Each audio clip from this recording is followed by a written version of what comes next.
Write down 3 to 5 things that you need to know. One of the things you need to learn some more things about women that you don't know.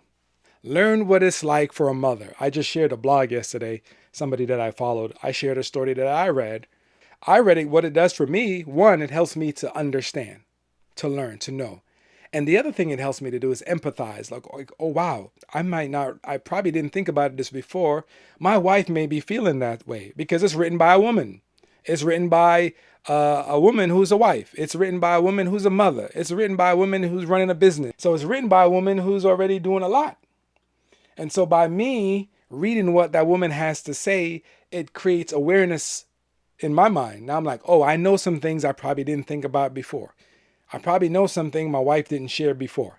So this is what I mean. You're gonna have to trouble yourself, men and husbands, to learn more stuff because it's not necessarily your wife's job to teach you what you don't know. It's just like you hear this conversation when they talk about race and racism, and oftentimes you hear the black person said, "It's not my job to teach the non-black person about racism. Their job is to go find out." I don't know if you ever heard that, but I've heard that before. Well, it's the same thing, man. It's not necessarily your job, your wife's job, to teach you everything that's going on with her per se, or with woman, so to speak. No, you might need to go read and learn. This is what I'm talking about, being open to something new. You might have to go learn something more that can help you as a man. Like, gee, this helps me to understand what my wife is going through, or what my wife is feeling, or what my wife is experiencing.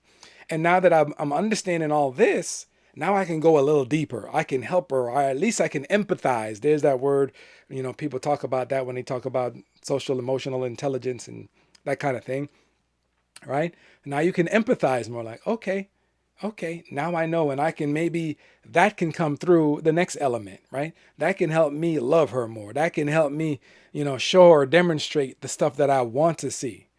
Okay? So keep that in mind. So you're going to write down 3 to 5 things that you need to know to improve who you are. That's going to be the next piece. And don't feel bad, because these are things that I have to do, you heard me say, here and there, so that I can be the best version of myself.